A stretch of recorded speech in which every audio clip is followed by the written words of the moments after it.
Nathan Brooks sat at his polished mahogany desk, the early morning sun slanting through the floor-to-ceiling windows of his corner office.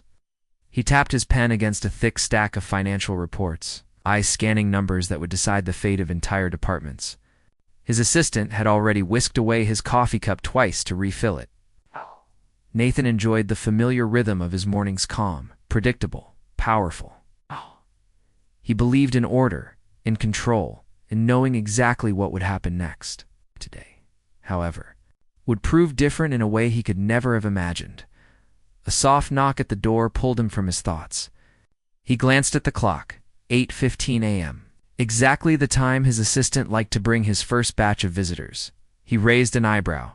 "Come in," he called, voice firm but polite. The door opened, and instead of the expected intern or vendor, Nathan saw a small girl standing in the hallway. She could not have been more than 7 or 8 years old. Her hair was tied in 2 uneven ponytails, and her dress was simple, a little too big at the shoulders. Her shoes were scuffed, her knees dusty.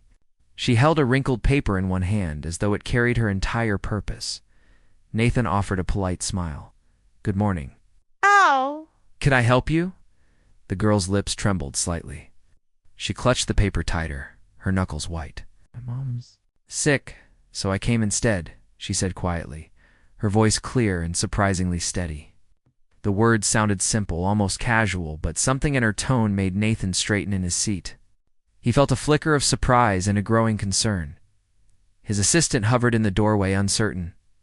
"Sir, this is—" she asked, glancing from Nathan to the girl. The assistant had not briefed him on any early morning appointments. He shook his head. "This wasn't scheduled," he said. Then he turned back to the girl. "What's your name?" "Lily," she answered, folding the paper so tightly it threatened to tear. "Lily Martinez?" She looked up at him, eyes wide and earnest. Nathan noticed they were the deep brown color of dark chocolate, and in them lay a mixture of fear and determination he had rarely seen in anyone old enough to tie their own shoelaces. "Lily, why are you here?" Nathan asked. His voice softened. He motioned toward an empty chair opposite his desk. "Please, have a seat." Lily's feet barely reached the edge of the chair. She perched on the front, toes dangling. Nathan leaned forward. "Tell me about your mom." Lily swallowed hard. She glanced at the door, as if worried someone might whisk her away if she spoke too long. "My mom works in the cafeteria downstairs," she began. She cleans tables and makes sure everyone has plates. Last night she came home saying she'd study to get a better job. Then this morning she got so sick she couldn't wake up." Her voice caught. She took a shaky breath. "She told me not to worry and to go to school, but I couldn't let her lose her job. She said if she missed work again, they might let her go." Nathan felt a knot tighten in his chest. He knew how hard it was to lose a job. He knew about the safety net he and his colleagues took for granted. He pictured a tiny child deciding to walk into a giant office tower just to speak to a stranger wearing a suit. He imagined her fear at every locked door, every passing security guard, every polished elevator ride. Lily held up the crumpled paper. On it, in uneven letters, was scrawled, "To Mom's boss. Please don't fire her. Her name is Rosa Martinez. She is sick." Nathan unfolded it carefully. The paper bore coffee stains and a tear at one corner. He looked up at Lily. "Do you know where your mom is now?" "She's lying in bed at home. I tried calling her phone, but she couldn't answer." Her voice was barely above a whisper. "I walked here alone. She paused, blinking back tears. "I'm scared." Nathan closed his eyes for a moment. Again he thought of his morning routine, the neat schedule he built to avoid surprises, to maintain control. Yet here was a surprise that felt more urgent, more real than any financial crisis.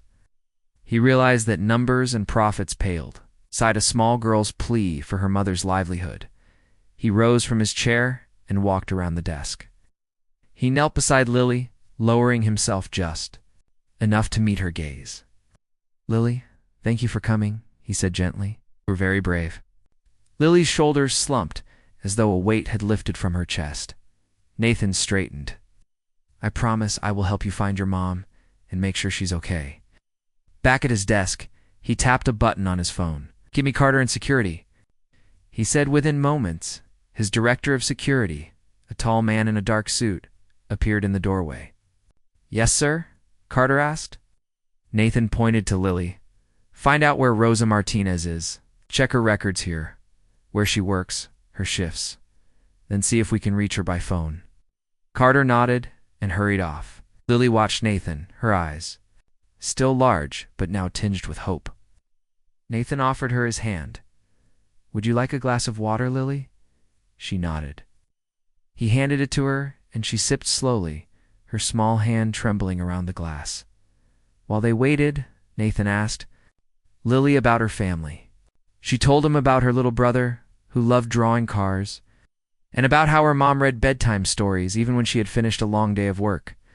She spoke of her dreams for her mother of going to college one day, of finding a home with a small garden where they could plant flowers together.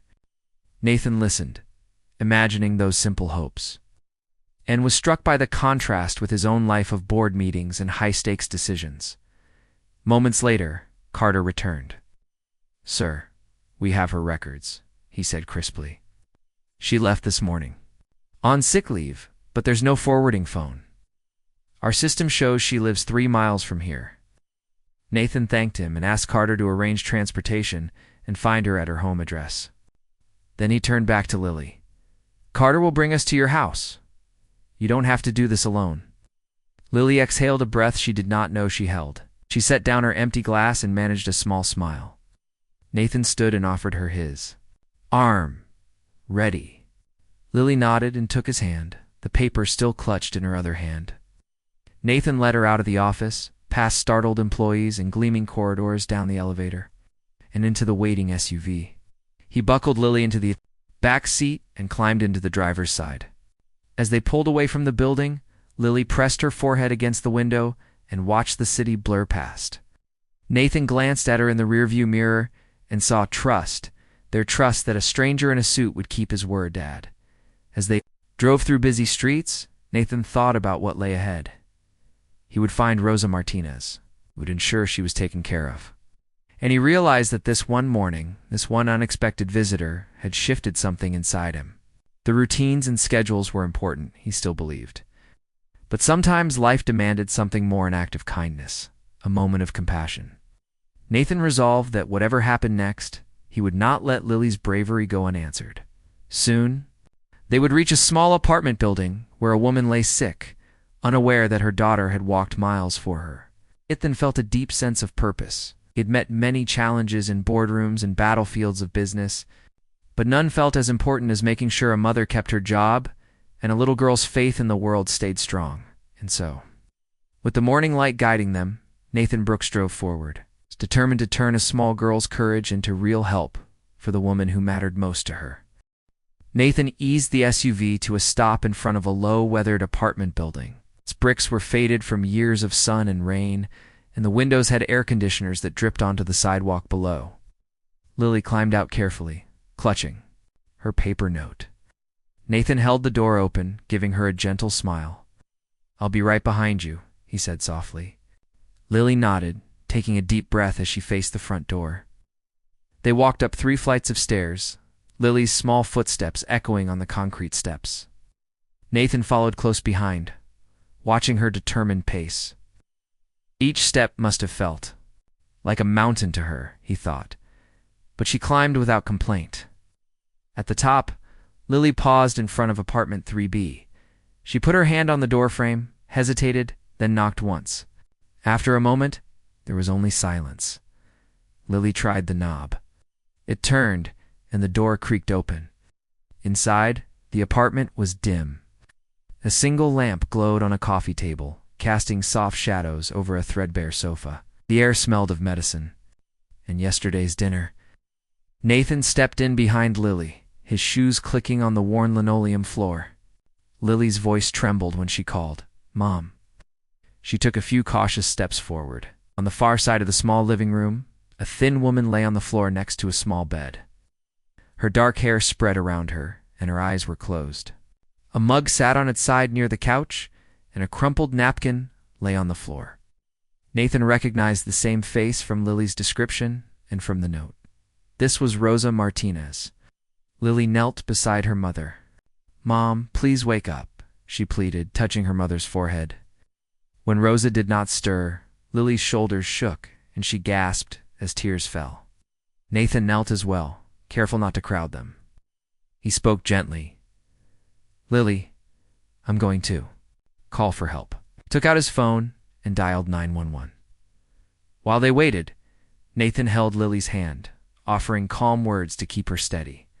The old apartment felt suddenly too small, but he could see the corners of hope in Lily's eyes as she looked at him. Minutes later, the ambulance arrived, and 2 paramedics moved quickly to check Rosa's pulse and breathing.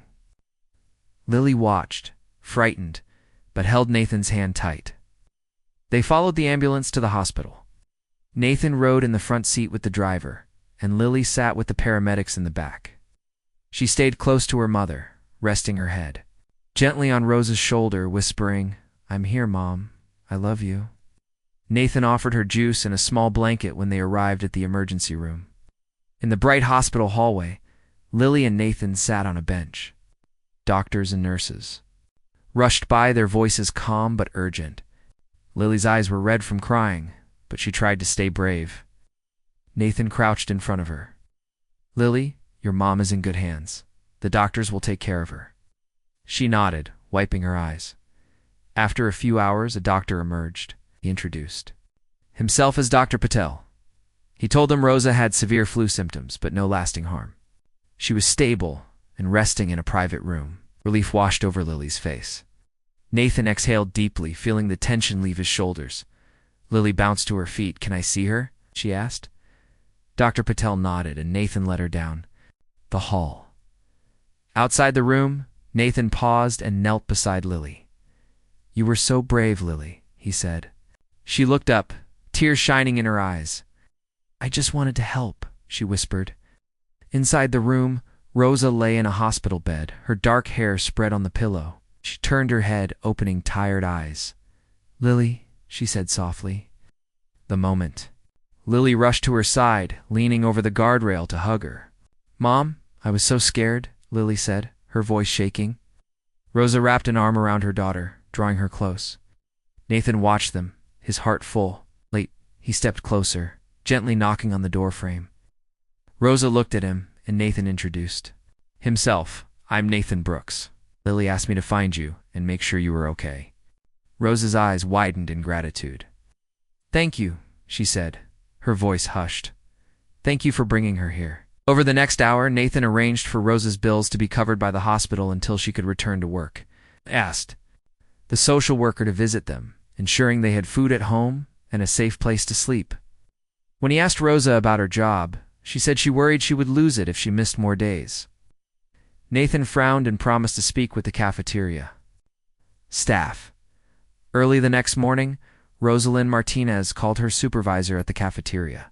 She expected to be met with disappointment. Instead, her supervisor's voice was kind. "Rosa, take care of yourself. We'll be here when you return. Your job is safe."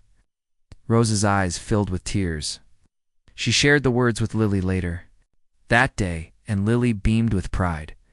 As Rosa recovered, Nathan invited the family to visit his office. He wanted to show them the new program he created to help families like theirs. When they arrived, Lily's eyes grew wide at the tall windows and plush chairs. He led them to a small meeting room where a banner read, "Brooks Family Fund." Nathan explained that he had set up a fund to cover emergencies like medical bills, rent, or food shortages for his company's hourly workers.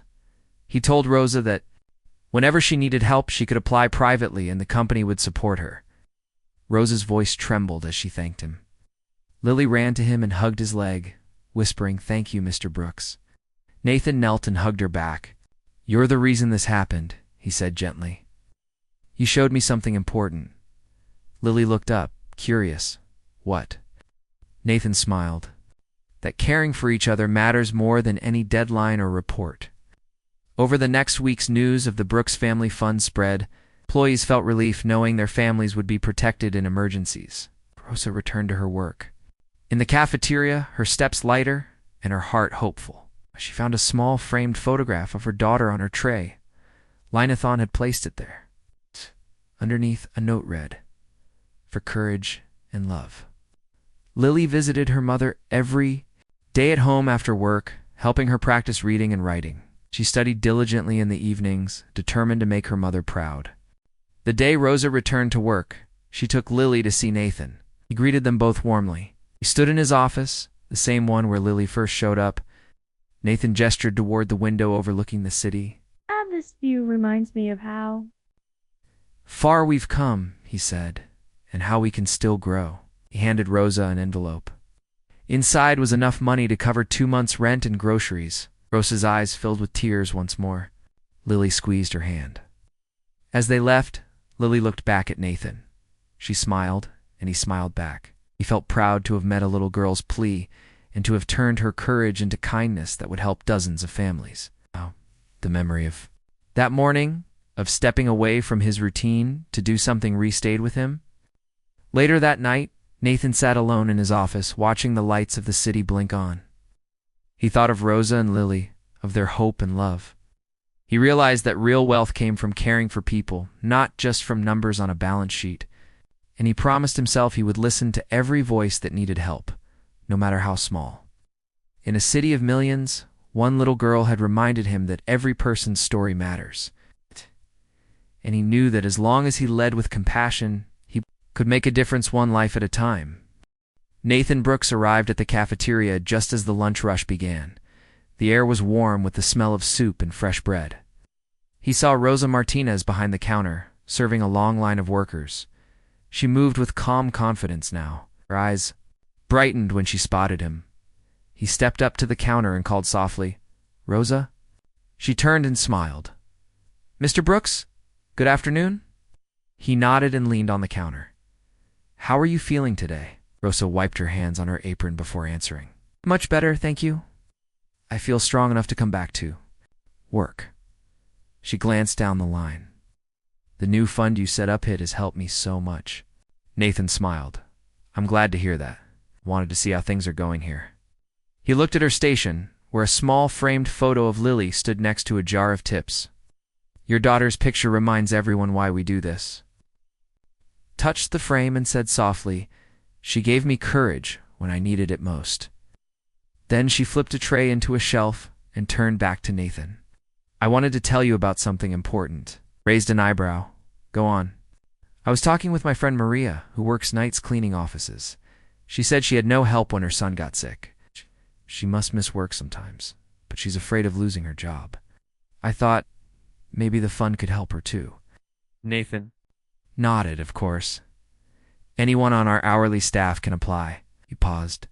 "Do you think more people need to know about it?" Rosa's eyes lit up. "Yes. Some are too proud to ask. They think they must handle things alone." "That's exactly why we need to spread the word," Nathan said. He tapped his fingers on the counter. "I'll talk with HR about a simple way to share information. Flyers. A quick meeting. Something that reaches everyone." Oh. Rosa smiled gratefully. She handed him a tray with his sandwich and lemonade. "Thank you, Mr. Brooks." He accepted the tray. "Please call me Nathan," she laughed, a light sound that filled the room. Nathan. As he sat at a small table, Nathan watched Rosa return to work. He thought about how one little girl had started all of this with a simple note. He closed his eyes and recalled Lily's brave face in his office. Later that afternoon, Nate met with his HR director, Angela, in a glass-walled conference room. He explained Rosa's suggestion and his plan to inform employees. Angela nodded. Thoughtfully, "We can send an email, but many hourly workers don't check it," she said. "We should post flyers in break rooms and hold a short meeting at shift change. We can also train supervisors to mention it during team huddles." Nathan agreed. "Let's do all of that." He leaned forward. "Also, Angela, I want to hear stories. Real stories from our staff. I want to know how else we can help." Angela smiled. "I'll set up listening sessions." Meanwhile, Rosa returned home that evening to find Lily and her little brother Miguel waiting eagerly. Miguel grabbed her hand and tugged her into the kitchen. "Mama, I drew this for you," he said, offering a crayon drawing of their family. Lily held out a school paper showing her first A on a spelling test. Rosa hugged them both. She thought of the days she had worried about losing her job, of Lily's tears, of the stranger who had come to their rescue. She promised herself she would help others, just as she had been helped. The next morning, Lily walked to school with Miguel. She looked taller now, proud of what she had done. On the notice board at school, she saw a flyer about a spelling bee next week. Lily's face lit up. She had always wanted to enter. But she hesitated. Her uniform was worn and she had no money for the entry fee. She sighed and read on. That afternoon, Rosa checked her work mailbox and found a sealed envelope. Inside was a note from Nathan, for Lily's spelling bee fee. Believe in her dreams. There was also enough money to buy a new uniform. Rosa's eyes filled with tears. She thought of Lily's smile when she first walked into the CEO's office. This kindness had opened doors for them. At school the next day, Lily counted the coins in her pocket, just enough for the fee. She smiled and asked her teacher if she could enter. The teacher nodded and praised Lily for her courage. Meanwhile, Nathan held the first listening session in a break room. A group of cafeteria workers, security guards, and cleaners sat around a table. He sat at the head, listening as they spoke of their challenges. Medical bills, rent hikes, college fees. He took notes, promising to act. One guard, Mr. Simmons, spoke up. My daughter needs glasses, but I can't afford them. Cleaner Ms. Lee said her husband lost work after an injury, and she worried about paying the mortgage. Rosa, who had received an invitation, stood and spoke of her own crisis and how the fund helped her family. She encouraged others to use it without shame. Nathan thanked everyone for sharing. We will expand the fund, he said. And we will add support for education and health needs. The workers clapped softly, relieved that someone cared. Back at home, Lily practiced her spelling words with Miguel. She spelled difficult words like adventure and compassion with ease. Her brother clapped each time she got one right. Lily thought of Mr. Brooks Nathan, who showed compassion to her family. She wanted to make him proud. The day of the spelling bee arrived. The school auditorium buzzed with students and parents. Lily sat backstage, her heart pounding. Rosa and Miguel waited in the front row. Nathan had been invited as a special guest. Lily glanced at him and smiled. He gave her a thumbs dash up. When her turn came, Lily walked to the microphone. She wore the new uniform and held her head high.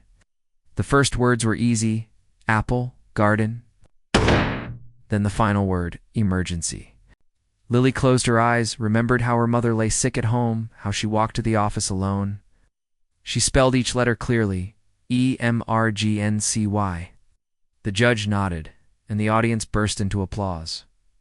Rosa wiped her tears as Lily returned. To her seat, Nathan stood and clapped proudly. After the event, he invited Lily on stage, handed her a ribbon, and whispered, "You earned this." Lily beamed, hugging him. That night, Rosa sat with her children at the dinner table.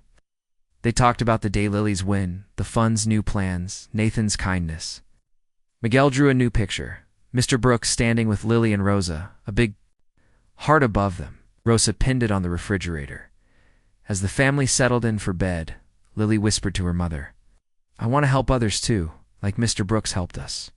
Rosa kissed her forehead. "You already do, by being brave and kind." In his high-rise apartment, Nathan looked out at the city lights. He thought of Lily's spelling emergency, of Rosa's grateful smile, of workers sharing their struggles. He realized his role as CEO was more than running a company, it was caring for people. He made a silent promise to keep listening, keep helping, and keep learning from those around him. And so life went on, but nothing was quite the same. A little girl's courage had begun a movement of care that spread throughout a company, in a city. Nathan Brooks knew that every act of kindness counted, that a single voice could change many lives, that true leadership meant opening one's heart as well as one's mind. Nathan woke early the next morning with the sunrise painting gold streaks across his bedroom window. The day felt different, more alive somehow. He dressed quickly and left his apartment building, greeting the doorman with a nod. As he stepped into his car, He thought about the listening session the day before and the stories he had heard. He felt a deep responsibility to follow through on his promises. At the office, he headed straight to his corner suite. He opened his laptop and drafted an email to every department head.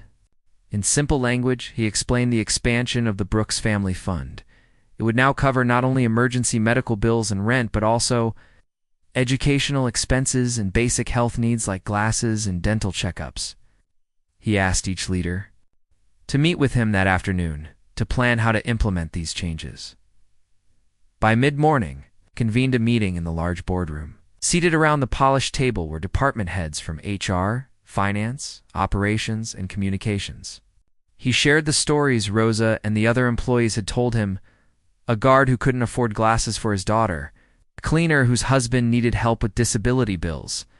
He spoke quietly but firmly. These are our people. They build this company with their hard work. We must stand by them. The finance director looked concerned. Nathan, this expansion will cost hundreds of thousands of dollars, she said. How can we balance this with shareholder expectations? Nathan met her gaze. Our responsibility is first to our people, he replied. A healthy, supported workforce is our greatest asset.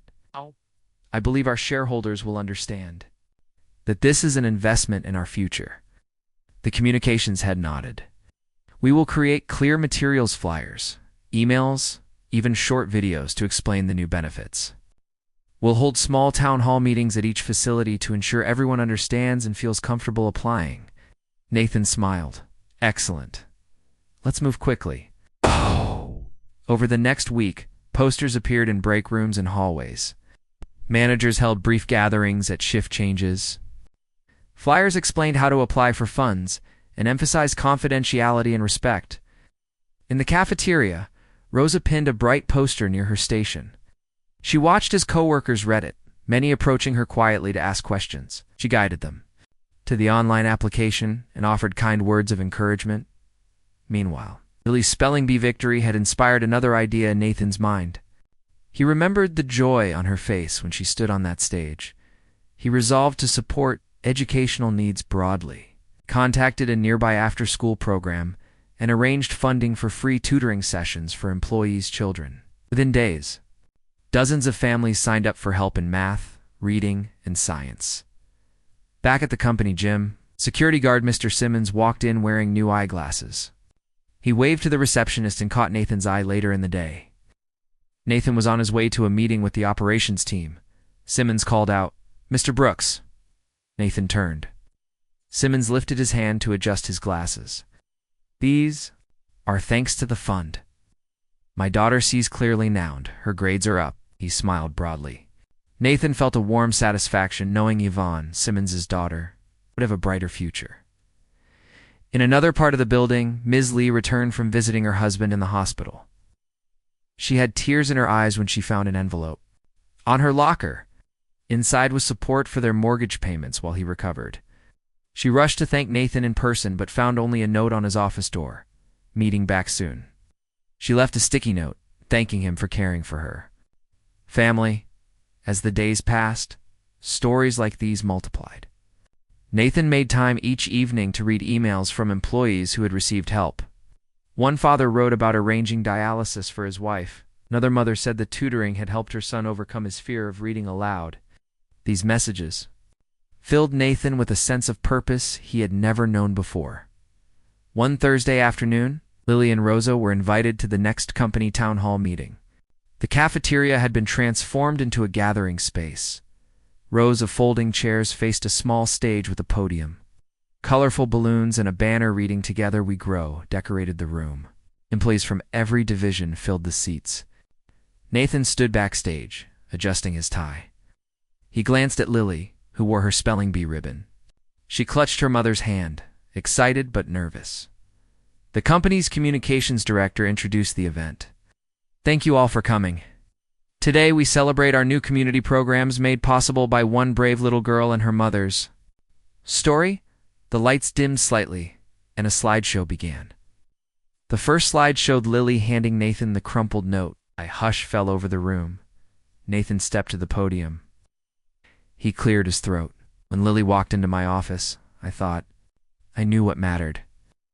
I thought profits and efficiency were our top priorities. But that morning, she reminded me of something more important: compassion. He paused, as the audience listened quietly. Our new Brooks Family Fund is not just money set aside. It's a promise. A promise that if you face hardship, your company will stand with you. If your family needs help, you will not have to choose between paying rent and buying groceries. He looked around at the faces. We are a community, and we rise or fall together. Then he motioned to the side of the stage. Rosa and Lily walked forward, smiles bright. Applause filled the room. Nathan handed Lily a large cardboard check for $10,000 to support the after-school program. Lily's eyes widened. "This is for you and all your friends," Nathan explained. "Everyone should have the chance to learn and grow." Lily beamed and looked at her mother. Rosa hugged her and whispered, "You did it." The audience gave another round of applause, many wiping tears from their eyes. After the event, employees lined up to shake Nathan's hand and thank him. Some brought small gifts: a hand-knit scarf, a homemade cookie. Mr. Simmons presented him with a drawing by his daughter, a big red heart surrounded by smiling faces. Nathan pinned it to his office wall next to Lily's photo. That evening, as he walked Lily and Rosa down the lobby, Lily tugged his sleeve. "Mr. Brooks," she said, "thank you for helping my friends too." Nathan knelt to her level. "Taught me that caring always comes first," he said. Lily nodded, pleased. Rosa added, "You've changed our lives." Nathan smiled, feeling humble and proud. Back in his office, Nathan reflected on the week's events. He thought about the faces in the auditorium, the hopeful voices in the cafeteria, the grateful notes from families. He realized that his small act of listening had grown into a movement of kindness. He wrote in his journal, "True leadership means serving others. Today, I served my people." The next morning, Nathan received an email from the CEO of a partner company. He had heard about the Brooks Family Fund and invited Nathan to speak at an industry conference about caring for employees. He knew this message could spread beyond one company. As part of his preparation, Nathan practiced his speech in an empty conference room. He spoke about numbers and budgets, but also about a little girl's courage. He talked about real people with real needs. He explained how compassion could drive success. Every time he spoke the words, he felt a spark of hope. On the day of the conference, Nathan stood before hundreds of executives. He began with the same slide, Lily's note. Silence filled the hall. Then he spoke. "This reminds me that behind every job title is a person, a family, a story." Throughout his talk, he saw nods of agreement and eyes shining with emotion. Afterward, several CEOs approached him, eager to learn how to start similar funds. They asked for advice on policies, communications, and measuring impact. Nathan shared his experience candidly, happy to help them build caring cultures. That evening, Nathan returned home, exhausted but fulfilled. He removed the drawing of the heart from his office wall and placed it on his nightstand. He closed his eyes and thought of Lily and Rosa, of the families helped, and of those still waiting for support. He fell asleep knowing that tomorrow would bring new challenges and new chances to show compassion. In the days, weeks, and months that followed, the Brooks Family Fund continued to grow. More stories emerged, stories of employees finding relief and hope. And each time Nathan heard one, his belief deepened. Real success comes when leaders serve with their hearts as well as their minds. Because when people feel supported, they give their best. And a community built on care can achieve great things together. Months passed, and the city's seasons shifted from the bright blooms of spring to the warm haze of summer. Nathan Brooks sat at his desk early one morning, sunlight filtering through blinds. His office walls were lined with drawings from employees. Children hearts, smiling families, hopeful messages. He glanced at the latest, Lily's sketch of the cafeteria, with her and Rosa standing hand in hand under a giant sun. He smiled and placed it gently on his shelf. He opened his calendar and saw visit cafeteria 11 a.m. It was time for his regular check-in. Nathan believed that listening should never end. He rose, straightened his tie, and walked down the corridor. On the way, he passed the communications board displaying photos from the annual company picnic, where children and parents laughed on the grass. He felt gratitude. This was a community he had once only managed by numbers. Now, he managed with his heart when he entered the cafeteria. The air was filled with the smell of fresh fruit and homemade bread. Rosa greeted him with a bright smile. She stood behind the counter, serving an elderly woman her lunch. The woman clasped Rosa's hand gratefully. Nathan watched, pleased that kindness flowed through every corner. Rosa spotted him and waved. Lily peered from the side, holding a stack of flyers for the upcoming back-to-school drive. She placed them on the counter and said, "I made these for families who need school supplies." Nathan crouched to her height. "You're still helping?" "Others, Lily," he said softly. She nodded proudly. "I learned from you," she whispered. Rosa wiped her hands and joined them. "Nathan, everything's going well," she said. The fund helped the Johnsons when their roof leaked. Maria got help after her son's surgery. Even Mr. Simmons's daughter joined the company's art club with new supplies. She paused, looking into Nathan's eyes. "None of this would have happened without you." Nathan shook his head. "It began with you and Lily. You showed me that one act of courage can start a wave. But it's your hard work, yours and Lily's, that keeps it going." He smiled at Lily, who blushed and looked down. He sat at a nearby table. "I came by to ask your opinion," he said to Rosa.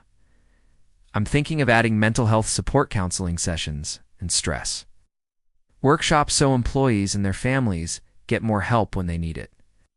Rosa's eyes brightened. "That would be amazing. Some coworkers have kept silent about their worries. They would feel safe reaching out." Nathan nodded. "I'll work with HR and our wellness team." He stood up and glanced around the busy cafeteria. "Thank you for everything." Later that afternoon, Nathan met with the wellness coordinator, a kind woman named Eva. They discussed room setup, privacy, scheduling counselors, and resources for children. Eva took notes eagerly. "We'll pilot this in 2 locations then." "Expand," she said. Nathan agreed. He realized that growth was continual, just like compassion.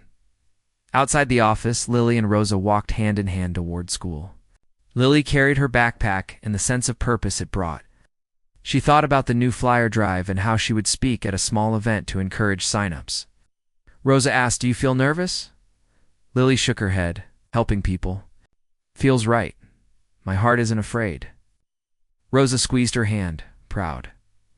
At home that evening, Natalie, a close friend of Rosa's, arrived for dinner. She brought fresh vegetables from her garden. They sat around the small table, sharing stories and laughter. Miguel did his homework at the edge of the table, encouraged by the tutoring program Nathan supported. The apartment felt full of hope and possibility. After dinner, Lily tucked Miguel into bed.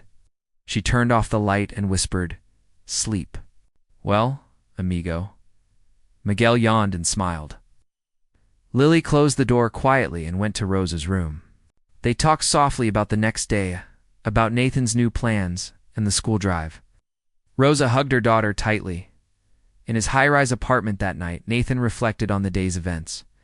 He had approved the mental health pilot, watched employees smile during lunch, and seen the fund's steady impact. He opened his journal and wrote, "True change requires constant care. Today, we added another layer of support. Tomorrow, who knows?" He closed the book with satisfaction. Weeks later, the first counseling room opened in the building's wellness center. A counselor welcomed employees and their children with warm words and comfortable seating. Flyers announced the service in multiple languages. Within days, several staff members booked sessions. Some sought help for family stress, others for job pressure. Word spread that this was a safe space. Meanwhile, Lily stood before a small gathering of parents at her school's library. She spoke confidently about how school supplies drive worked and why it mattered. She reminded everyone that asking for help was a strength, not a shame. Parents watched, impressed by her courage. By the end, several signed up to contribute or volunteer. Lily's mother beamed with pride. Nathan received a letter from one of the families helped. It said, "Because of you, my daughter learned to read without fear, and I paid our rent on time. Thank you for giving us peace." He printed it and posted it on his office wall. He knew that each story renewed his purpose. One crisp autumn morning, the company held its first day of service, inviting employees to volunteer at local charities. Nathan donned gloves and helped build a community garden. Nearby, Rosa planted seedlings with her co-workers. Lily and Miguel joined a reading circle for younger children. The garden grew under caring hands, symbolic of how compassion cultivated strength. After the service, everyone gathered for a picnic in the company courtyard. Nathan stood on a wooden crate to speak. He looked out at faces of every background, of every role. He cleared his throat. Today shows what we can achieve when we work together. This garden will feed families. Our fund will support their needs. Our hearts will guide our actions. Children cheered and adults clapped. That evening, as the sun dipped below the skyline, Nathan and Rosa walked together through the courtyard. Lily and Miguel chased fireflies in the garden. Rosa turned to Nathan. "You've created more than programs. You've created a culture of care." Nathan considered her words. "I've learned from you about courage, about kindness." Paused by a small plaque at the garden entrance, which read, "In honor of Lily Martinez, whose bravery inspired us all." The four stood together, Nathan, Rosa, Lily, and Miguel's, smiling at the legacy they built. Back in his apartment, Nathan placed a seedling from the garden on his windowsill. He watered it gently, thinking of new beginnings. He knew that leadership meant more than decisions. It meant staying connected, listening, responding. The seedling would grow, just as the company's care continued to flourish, as he prepared. For bed, Nathan looked out at the city lights. Each light represented lives touched, families supported, and hope restored. He whispered to himself, "This is just the beginning." And with that promise, he drifted to sleep, ready to greet whatever new stories and challenges awaited in a world driven by numbers and deadlines. One girl's simple act of bravery had sparked a movement. Nathan Brooks learned that true success lay not in the balance sheet, but in the lives he helped lift. And from that lesson grew a legacy of compassion that would shine far beyond the walls of his office and that would continue to light the way for years to come.